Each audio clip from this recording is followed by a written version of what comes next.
तो जो आज पढ़ना था हमें इम्पल्स। क्या पढ़ना है आज हमें? इम्पल्स पढ़ना है। ये इम्पल्स होता क्या है? इम्पल्स का मतलब है जो when huge amount of force acted on a body for very short time। अगर बहुत ज्यादा फोर्स है, when huge amount of force acted acted on a body for very short time, it is denoted by capital I, and I is equals to F into T। ये बेटा देखो impulse क्या है? When a huge amount of force acted upon a body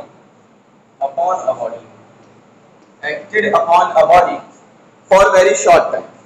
जब कोई बहुत बड़ा force, बहुत ज्यादा फोर्स बहुत कम समय के लिए किसी बॉडी पर लगता है तो उस फोर्स को इम्पल्स कहा जाता है। तो उस फोर्स को इम्पल्स कहा जाता है अगर ये फोर्स बहुत ज्यादा है तब। फॉर एग्जाम्पल, जब हम छत से जमीन पर कूदते हैं, अगर हम छत से जमीन पर कूदते हैं तो हमारे पैर पर बहुत तेजी से फोर्स लगता है और बहुत कम समय के लिए होता है। जब हम किसी कील को हैमर से ठोकते हैं, हथौड़े से मार करके दीवार पे अगर गाड़ा जाता है, तब भी हम बहुत कम समय के लिए फोर्स लगाते हैं। जो हैमर की चोट है, कील पर लगती है, नेल पर जो हैमर की चोट लगती है वो बहुत कम समय के लिए लगती है, बट फोर्स बहुत ज्यादा होता है। तो अगर बहुत ज्यादा फोर्स, जैसे आप क्रिकेट खेलते हो, क्रिकेट में आप जब बॉल को हिट करते हो, बैट से बॉल को हिट करते हो तो बॉल बहुत तेजी से आ रही होती है, आप उसकी डायरेक्शन बदल देते हो। आपने फोर्स बहुत ज्यादा लगाया, बस कितने समय के लिए लगाया? बहुत कम समय के लिए। तो अगर कोई ह्यूज अमाउंट ऑफ फोर्स बहुत कम समय के लिए अप्लाई करते हो किसी बॉडी पर, इट मींस वो इंपल्स है। जब क्रिकेटर बॉल को कैच करता है, कोई भी फील्डर है जब बॉल को कैच करता है तो अपने हाथ को पीछे की तरफ खींचता है। क्यों खींचता है? क्योंकि फोर्स बहुत ज्यादा है, बॉल बहुत तेजी से आ रही है, हाथ पर चोट बहुत ज्यादा लगेगी, उसकी स्पीड बहुत ज्यादा है। तो क्या करते हो आप? उसके इंपल्स को कम कर देते हो। इंपल्स को कम करने का मतलब है कि उसके टाइम को बढ़ा देते हो। वो बंदा जो कैच करता है वो अपने हाथ को पीछे ले जाता है, जिससे फोर्स लगने का जो टाइम है वो कम हो जाता है, बढ़ जाता है। अगर फोर्स लगने का टाइम बढ़ जाएगा तो फोर्स का जो इफेक्ट होगा वो भी कम हो जाएगा, जिस वजह से फील्डर को चोट नहीं लगती। अदरवाइज वो बॉल इतनी हार्ड होती है, लेदर की बॉल, फील्डर के हाथ में भी काफी चोट आ सकता है अगर वो अपने हाथ को पीछे ना करे तब। नॉर्मली हम देखते हैं हाथ को हम पीछे करते ही हैं।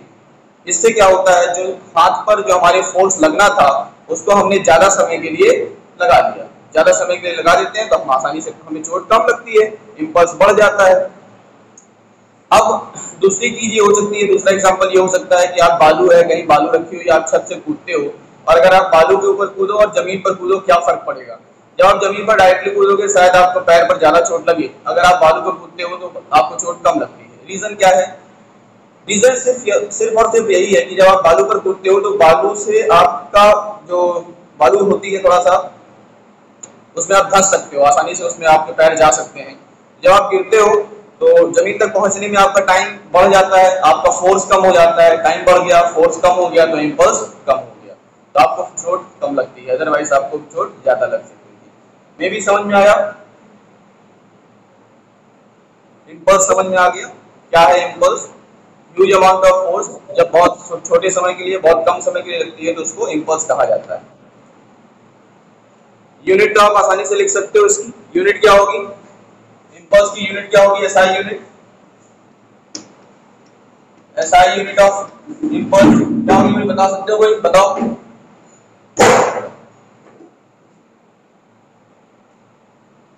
इंपल्स की यूनिट क्या होगी? अरे बताओ तो कोई।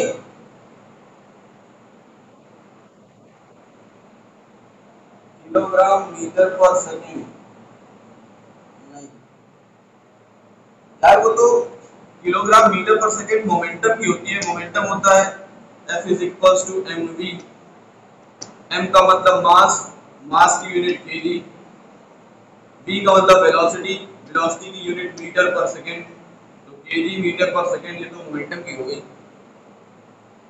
इम्पल्स की यूनिट क्या होगी? फोर्स है, फोर्स की यूनिट क्या होती है? अरे भाई, फोर्स की यूनिट न्यूटन। न्यूटन। और टाइम है, डेल्टा टी है, तो टाइम की यूनिट क्या होती है? तो न्यूटन सेकेंड, इसका ऑप्शन हो गया न्यूटन सेकेंड, इसकी यूनिट हो गई। अब बेसिक यूनिट में जाना चाहते हो तो न्यूटन को लिख सकते हैं केजी। न्यूटन को लिखा जा सकता है केजी मीटर पर सेकेंड स्क्वायर। केजी मीटर पर सेकेंड स्क्वायर। वैसे बच्चे ने सही बताया था। सॉरी बेटा। हाँ हाँ, सही है, सही सही है। और इनटू सेकंड आ जाएगा, तो सेकंड से सेकंड कट जाएगा, केजी मीटर पर सेकंड ही आएगा। सही, क्योंकि चेंज इन मोमेंटम को इंपल्स कहते हैं। सॉरी, मैं भी भूल गया। चेंज इन मोमेंटम को ही इंपल्स कहते हैं। अभी मैं दिखाता हूँ चेंज इन मोमेंटम को इंपल्स कैसे कहते हैं। हो गया ये, रफ कर रहे हैं, ठीक है।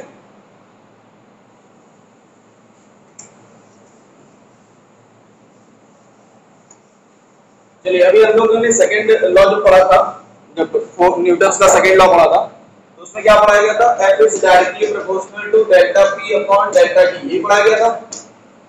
F is directly proportional to F is equals to delta P upon delta T। और अभी हमने क्या पढ़ लिया? इम्पल्स पढ़ लिया। इम्पल्स को क्या हमने पढ़ लिया? इम्पल्स को हमने पढ़ लिया I is equals to F into delta T, ये पढ़ लिया। चलिए F की वैल्यू यहाँ पुट कर देते हैं। F की वैल्यू तो delta P upon delta T into delta T। तो भाई डेल्टा T से डेल्टा T का उद्धार हो गया, क्या बचा? I is equals to delta P। It means the change in momentum is called impulse। Momentum में जितना चेंज होगा वही इंपल्स है। आप ये भी कह सकते हो, जब चेंज इन मोमेंटम, देखो the rate of change of momentum is called force. The rate of change of momentum is called force, but the change in momentum is called impulse. Momentum में कितना चेंज होगा ये impulse है। For example, जैसे आप cricketer है, cricketer या जो क्या है महाशय, क्या बोलते हैं उसको, अरे जो कैच करता है, फील्डर। जो फील्डर है, फील्डर जब बॉल को कैच करता है तो उसकी वेलोसिटी को वो कम कर देता है। क्या उसके मास को कम करता है? मास को कम नहीं कर सकता। बॉल के मास को तो कम नहीं कर सकता। किसको कम करता है? वेलोसिटी को। बहुत तेजी वेलोसिटी से आई तो उसने क्या किया? बॉल को हाथ को पीछे किया और उसकी वेलोसिटी, कुछ वेलोसिटी रही होगी, मान लो 20 मीटर पर सेकंड, 30 मीटर पर सेकंड, उसको उसने क्या कर दिया? जीरो पे ला दिया। तो मोमेंटम में चेंज कर दिया ना, मोमेंटम में चेंज कर दिया। इट मींस क्या अप्लाई कर दिया? इंपल्स अप्लाई कर दिया। मोमेंटम में चेंज मतलब इंपल्स। समझ में आया? आसान था? नहीं था? आसान नहीं था क्या? आगे रफ करें इसको, न्यूमेरिकल्स बताएं। चलिए भाई, न्यूमेरिकल्स बताते हैं आज अपन को।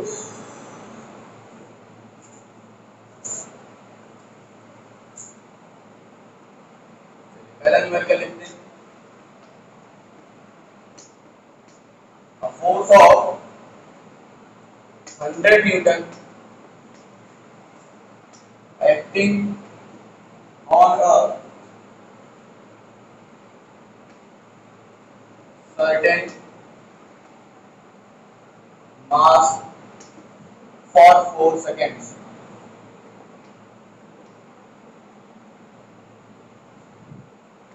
Gives it a velocity of 20 meter per second. Find the mass of the body. Find the mass of the body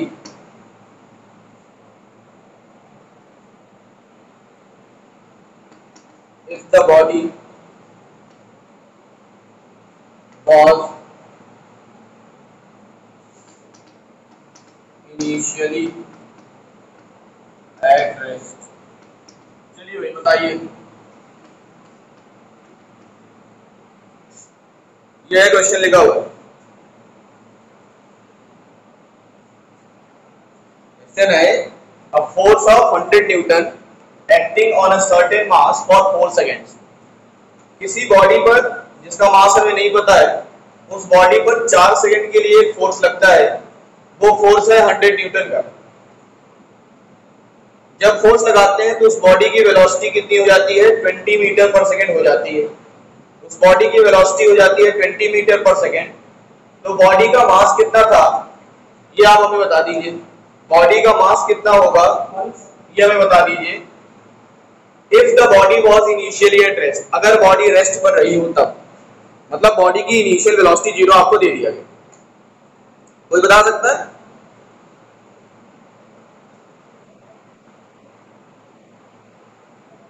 force is equal to mass into acceleration वाला फॉर्मूला लगना चाहिए।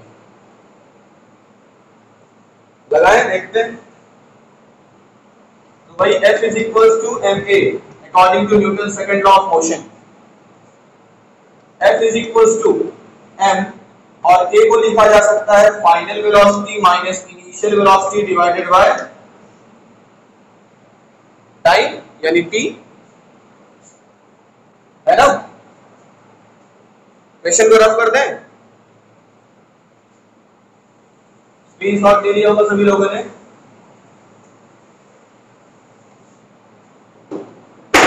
और उसके बाद आप f की वैल्यू क्या पुट कर दीजिए, 100 जैसे दिया हुआ है।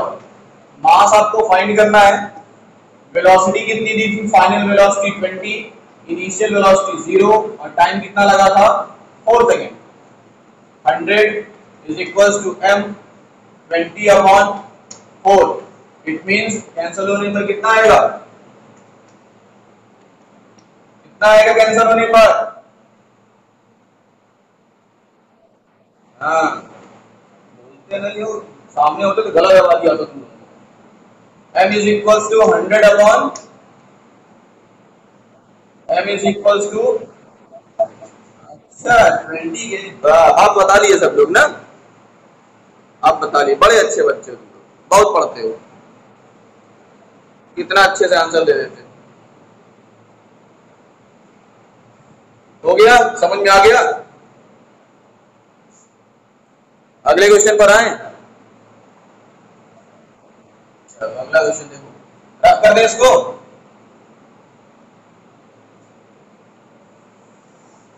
ना बोलो क्या जाता है, मैं तो बिठाने के लिए बैठा हूं। My father what. चलिए अगला क्वेश्चन है, body of mass 2 kg, mass 2 kg is kept at rest, is kept at rest, a constant force of 6.0 Newton, 60 नहीं है 6.0 है, starts acting on it, acting on it, find the time taken by, find the time taken by the body to move to a distance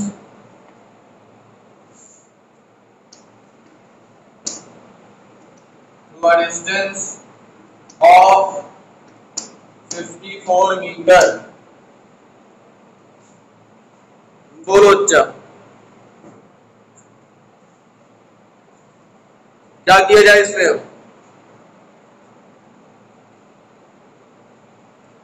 एक body है जिसका मास 2 kg है, वो rest पर है, उसके बाद क्या करते हैं, उस बॉडी पर एक फोर्स लगता है 6 न्यूटन का, 6.0 का मतलब 6 न्यूटन का, जिसके कारण से बॉडी स्टार्ट हो जाती है चलना।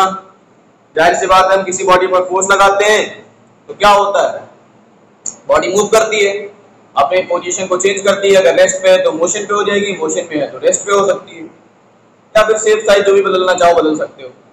तो स्टार्ट कर देती है मोशन, अगर 6 न्यूटन का फोर्स लगा लेते हैं तो आपको ये फाइंड करना है कितना टाइम लगेगा बॉडी को 54 मीटर ट्रेवल करने में, 54 मीटर की डिस्टेंस ट्रेवल करने में बॉडी को कितना टाइम लगेगा। तो चलिए बताइए भाई, थोड़ा कुछ बताओ यार, तुम लोग भी इतना पढ़ा दिए, चैप्टर कंप्लीट हो गया, दो चैप्टर पढ़ डाले,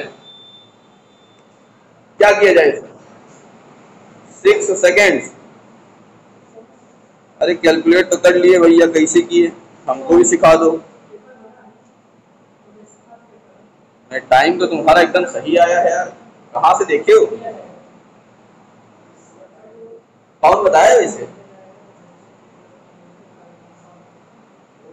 कौन बताया था? अरे बता दो यार, ना शर्माओ,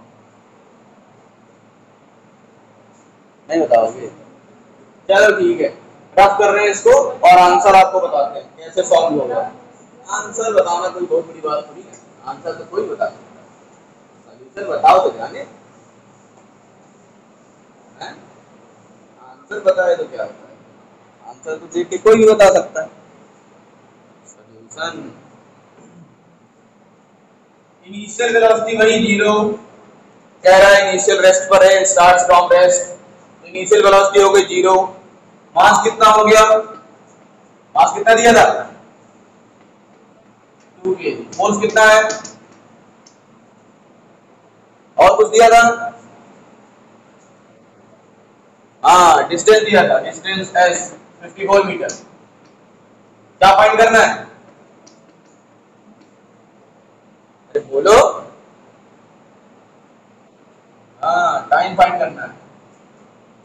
अच्छा तो भाई F इज इक्वल टू क्या होता है, F की वैल्यू, M की वैल्यू, A की वैल्यू, A की वैल्यू बोलो यार, A पता है क्या, नहीं पता, B यही भी कहां से लिखोगे, B की वैल्यू, B दिया है क्या कहीं पर, तो फिर B की वैल्यू रखोगे कैसे, B minus you upon T, न टी दिया है न बी दिया है, कहां से रखोगे, पहले A निकालो, A is equals to 6 upon 2, ये कितना आ गया, तो जल्दी जल्दी नहीं तो मीटर पर सेकंड स्क्वायर। अब क्या करें, टाइम निकालना है, डिस्टेंस दिया है, एक्सेलरेशन निकाल चुके हैं, कोई नहीं बोलेगा, आवाजें नहीं निकलेगी। इक्वेशन ऑफ मोशन याद है, इक्वेशन ऑफ मोशन याद है किसी को, सब हमारे महानुभाव बच्चे हैं, क्या बताएं तुम लोगों को।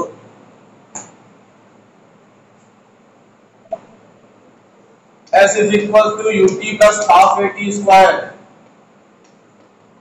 इसको अप्लाई कर दो, S की वैल्यू 54, U की value 0 into T, half, A की वैल्यू T, सॉरी A की वैल्यू 3 और T square, 54 is equals to 0 हो जाएगा, ये बचेगा half into 3 into T square, ये 2 ऊपर जाएगा 3 नीचे आएगा, 54 into 2 upon 3 is equals to T square, 50 इसको कैंसिल करोगे 18 और 18 to the 36 is equals to T square, T is equals to under root 36, इसका मतलब 6 सेकेंड्स। अरे बेवकूफों, कब सुधरोगे तुम लोग, पढ़ते लिखते नहीं हो।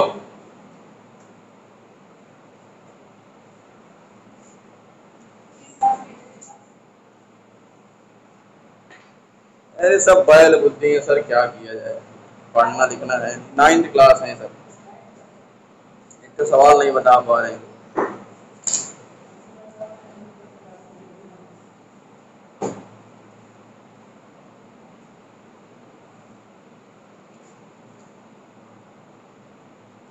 चलो अगला क्वेश्चन लिखो, आज से तुम लोग बहुत हो गया, लिखो नेक्स्ट क्वेश्चन लिखो, तो नोट करो। तो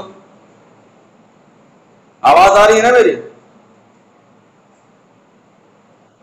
इतना तेज चिल्लाने की बात भी ना है तो बेकार है फिर। लिखो, a force of 12 Newton, a force of 12 Newton, a force of 12 Newton acts on a mass of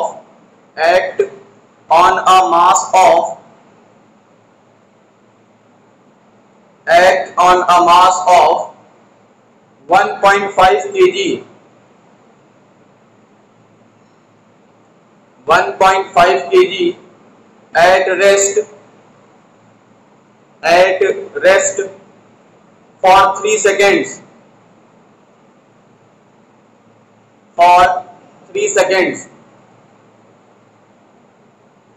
full stop. Find the final velocity, find the final velocity and the momentum,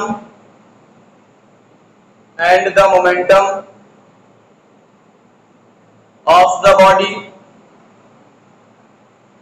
and the momentum of the body after 3 seconds,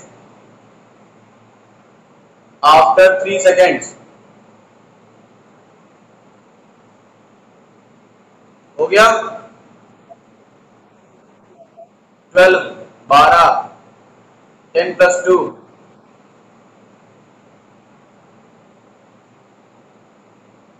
हो गया, note हो गया। अगर जो live class नहीं ले पा रहा है, जब लाइव यूट्यूब पर वीडियो देखे, इसका आंसर, इस क्वेश्चन का आंसर कमेंट बॉक्स पर दे सकते हैं। इसका आंसर देख लो, बोर्ड पे लिखा हुआ है। और रही बात न्यूमेरिकल्स की, तो आज मैं न्यूमेरिकल्स सेंड कर दूंगा आप लोगों को। 1 हफ्ते का टाइम है आपको, मंडे को जब मैं मिलूंगा तो आपको न्यूमेरिकल्स, हाँ